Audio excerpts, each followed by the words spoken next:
já está conosco. Fechamos o contato com o curador dessa exposição, o homem que mexeu com Porto Alegre, criando aí uma polêmica em torno do Queer Museum, na exposição do Santander Cultural. Gaudêncio Fidelis, bom dia. Alô, Gaudêncio? Tudo bem, Felipe? Tudo ótimo, tá me ouvindo bem? Estou, eu não sei se você está me ouvindo bem, porque eu estou num telefone celular, mas... Não, temos condições. Temos condições. Me diga o seguinte, tá ótimo. Em primeiro lugar, era para essa polêmica toda, tu imaginou que a exposição criaria essa polêmica toda e viria a ser fechada em algum momento? Na verdade, não dessa maneira, porque eu confesso para você que, na verdade, a exposição, eu não acho que a exposição seja polêmica. Eu tenho falado bastante com a imprensa sobre isso, e eu tenho lembrado que, na minha perspectiva, e fazendo as contas aqui na minha cabeça, a exposição desse universo de 263 obras, eu creio que ela teria umas 4, 5 obras, talvez, que tivesse algum caráter controverso, na falta de uma outra palavra, mas, de fato, ela é uma plataforma muito visível e ela se transformou nesse alvo, né, de determinados grupos, como o MBL e outros grupos devo dizer, de extrema-direita, não tem outra palavra, infelizmente. A questão da zoofilia e pedofilia retratadas na exposição, por que isso? Então, isso é muito... Ficou para mim a tarefa árdua de explicar para as pessoas verbalmente algo que precisa ser visto visualmente, né, na exposição, e que eles tiraram de contexto. Inclusive, na verdade, usando... O que eles fizeram? Eles construíram uma narrativa verbal e visual nas redes da exposição que não corresponde em nada à realidade da exposição. Por exemplo, eles insistem nesse negócio de pedofilia, pornografia, zoofilia, e a obra que eles se referem, por exemplo, à pedofilia, eu inclusive te confesso que eu demorei em determinado momento, logo que isso tudo começou, para tentar identificar que obras do que eles estavam falando, porque naquele momento essa narrativa estava recém sendo construída, né? Sim. E apenas se referem a duas pinturas da artista Bia Leite, que tem duas pinturas que tem algumas figuras de crianças pintadas. Mas é importante o contexto dessa obra. Essa obra é feita a partir da perspectiva da comunidade LGBT. Então, não tem como você atribuir essa obra essa nomenclatura ou essa qualidade de incitar a pedofilia, por exemplo. É uma coisa que não tem cabimento. Você identifica a imagem de crianças, que na verdade é uma pintura quase semi-abstrata e né, assim, não há condições de que isso na hora que você escolheu esta pintura da Bia Leite para colocar na exposição, você não foi remetido à pedofilia? Não, porque não... veja bem, como é que eu vou explicar isso? Uma pintura que aliás não é produzida agora, né? Já teve várias exposições, ela tem alguns anos. São duas pinturas dessa série. Essas pinturas foram criadas no seguinte contexto: elas foram criadas por um membro da comunidade LGBT, por um artista que é membro da comunidade LGBT, para falar sobre bullying, para falar e a imagem não corresponde ao conceito e à ideia do que poderia ser pedofilia. Então, na verdade, é uma imagem, uma pura imagem transformada, tirada de contexto. A obra que trata que eles acusam de zoofilia é uma pintura, tem um pequeno detalhezinho na pintura, isso é só um pequeno detalhe, pequeno, assim, que é uma pintura que nem é uma pintura realista, extremamente realista, da Adriana Varejão, que é uma pintura histórica dela, inclusive. Então, veja bem, você entra numa exposição e atribui aos objetos coisas que eles não são. E você cria uma narrativa nas redes que você não tem como controlar. Eu posso chegar lá e dizer assim, olha, eu acho que esse objeto parece com isso, parece com aquilo. Mas, na verdade, não corresponde à realidade. Essas obras não representam isso, né? Não foram feitas com esse contexto. Como a arte serve muito para polemizar, você não quis polemizar, você não quis chocar, você não quis chamar atenção? Não, veja bem, a exposição ela não tem esse caráter. Ele tem pouquíssimas obras nesse universo de 263, que tem obras históricas de Portinari, Volpe, Pedro Américo, Lígia Clark, Leonilson. Não são obras controversas. Sim. Como eu te falei, isso é importante de dizer. Eu não estou dizendo isso Felipe, eu estou sendo bem honesto e tranquilo com você. Eu não estou dizendo isso para amenizar o impacto do problema. Sim. Que se jogou sobre a exposição. Eu estou dizendo isso porque essa é a realidade da exposição. Quando as pessoas forem visitar a exposição, as pessoas verão isso com os próprios olhos. Quer dizer, agora não vou poder mais, né? Sim. Mas, enfim, tem um catálogo aí, absolutamente ilustrado, que mostra todas essas obras. Tanto que a exposição, até 2 dias atrás, ela não tinha ninguém nunca contestou a exposição. Acontece que esses grupos extremamente reacionários e aí muito mobilizados pelo MBL, descobriram que a exposição era para eles uma plataforma extraordinária de visibilidade e iniciaram então um ataque à exposição. Isso é autoevidente, assim, né? Não tem muito como discutir, porque a exposição está lá e mostrou isso para as pessoas. Tanto que até então não havia nenhuma discussão sobre o conteúdo das obras. Não é uma exposição polêmica. Porque eu vou dizer por quê, até, isso é importante você saber. Ela é uma exposição de caráter museológico, ela foi construída com essa temática, mas ela tem inclusive obras que não... Tem poucas obras que tratam de sexualidade, por exemplo, e mesmo assim não tem nada extremamente explícito ou de obras de nudez. Deixa eu pensar. Tem as obras canônicas de nudez, por exemplo, um Cristo do Roberto Cidade, que é uma escultura que pertence à coleção do Margues há muitos anos, e que foi produzida na década de 70, e tem um Cristo nu. Mas eu acho que isso é uma coisa interessante, inclusive, porque nós, em determinado momento nesse processo insano que foi esse ataque do MBL, nós estamos discutindo obras históricas que estão nos museus e que vêm sendo vistas pelo público há muitos anos, porque essa exposição tem isso, né? Tá, só o seguinte, deixa eu fazer mais. A Daiane Vivace está comigo aqui, tem mais 2 questões apenas. Os ouvintes cobraram uma questão aqui que eu concordo com os ouvintes, né? E eu estou aqui, desde o início do programa, defendendo a questão da liberdade de expressão na arte. Alguns não entendem, outros entendem e tal, mas estou levando pau aqui até de boa parte dos nossos ouvintes. Então, nós todos estamos. Mas é o seguinte, a questão da classificação etária, não deveria ter tido uma classificação etária? Escolas estavam visitando o local, né? Não deveria ter tido uma classificação etária para essa exposição? Na minha opinião, não nesse caso. Vou dizer por quê. Como eu te disse, esse universo de obras que poderiam, eu usei a palavra, ser controversas para algumas pessoas,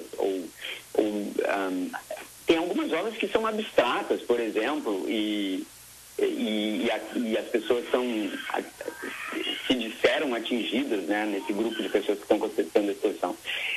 E tem um pequeno conjunto de obras que o que nós fizemos na montagem da exposição, elas estão no final, num determinado canto, ou seja, as pessoas...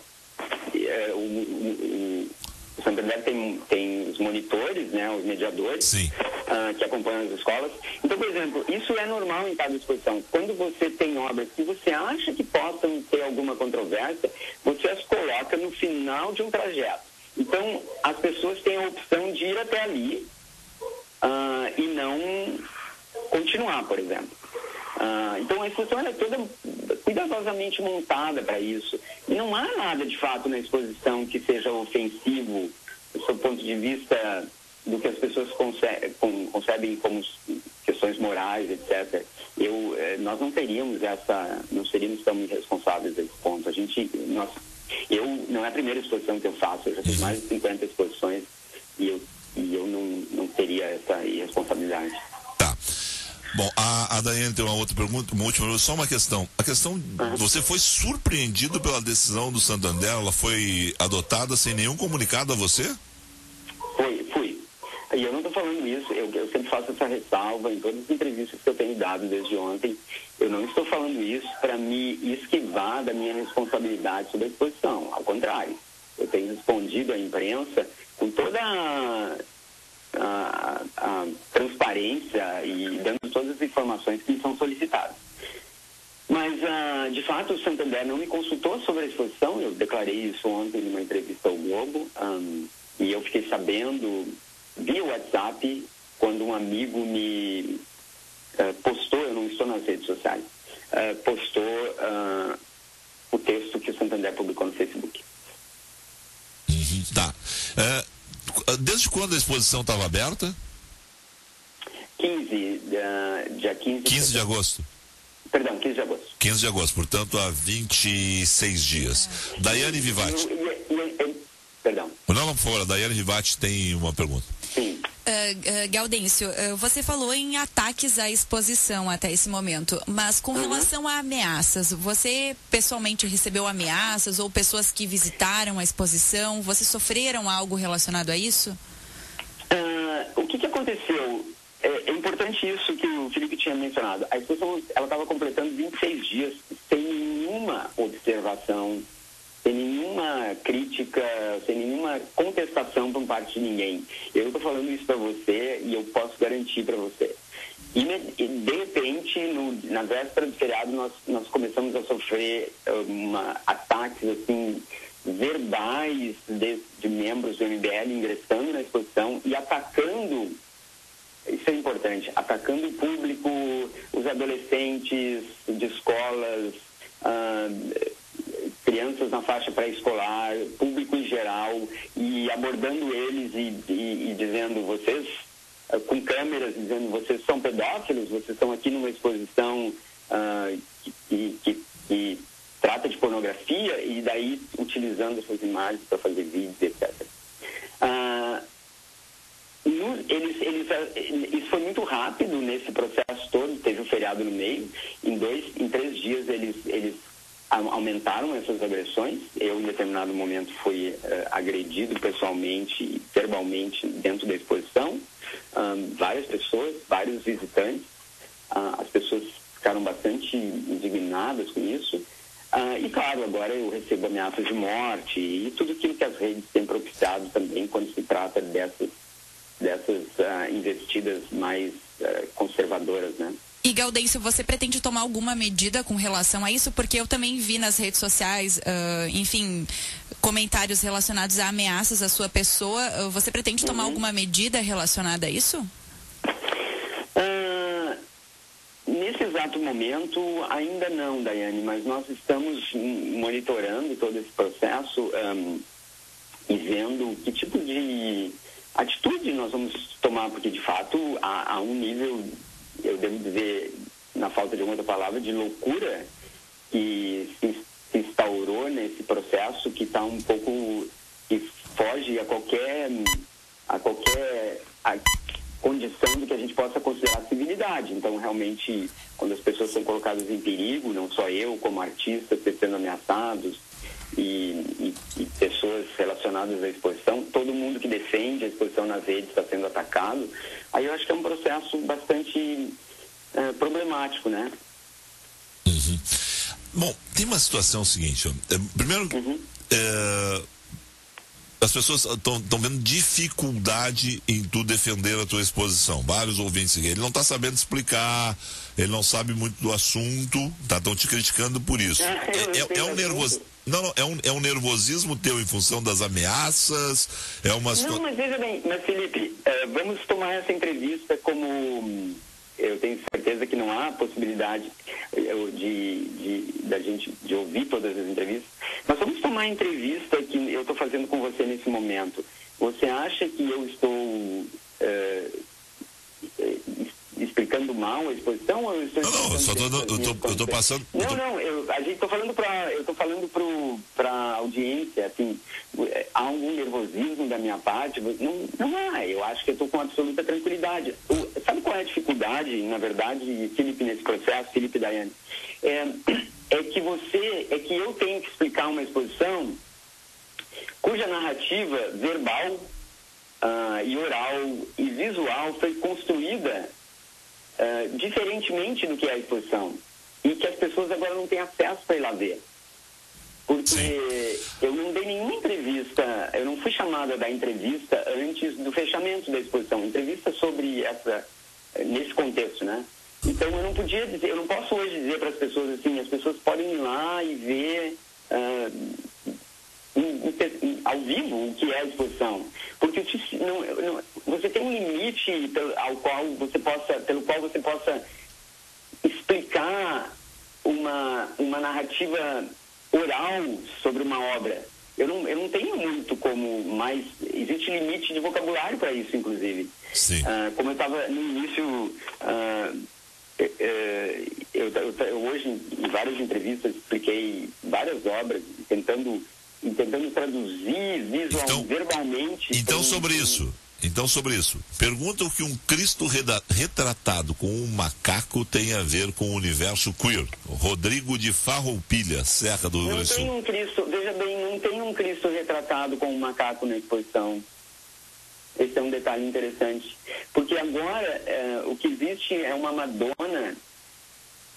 Veja bem, é uma pintura do Felipe Scandelari. É uma pintura absolutamente, assim, não tem nada de mais na pintura. Ela é uma pintura de uma Madonna em que num canto da pintura ela tem várias imagens, tem uma fábrica no fundo, tem várias imagens do universo da cultura, tem uma Madonna no centro e um determinado canto, acho que do lado inferior direito, tem uma figura de um pequeno macaco. Não tem um Cristo representado com macaco. Veja bem, isso que você está me perguntando é interessante, porque as pessoas estão construindo imagens que não existem na exposição. Eu tenho ouvido coisas assim, absolutamente, eu não diria chocantes, eu diria surpreendentes, porque as pessoas estão agora juntando fragmentos de imagens e construindo obras que não existem na exposição. Eu estou sendo categórico para você, eu estou dizendo... você está entendendo a dificuldade de eu explicar essas coisas verbalmente, né? Sim.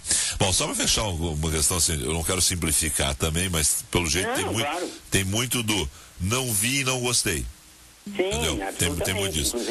Inclusive muitas críticas de fora do estado, de pessoas que não tiveram acesso à exposição, né? Uhum. Bom, vamos lá. Para fechar, Daiane, que a gente está com o tempo estourado. Gaudêncio, existe a probabilidade dessa exposição ir para outro local? Existe algo se desenhando nesse sentido para exatamente as pessoas poderem acessar a exposição?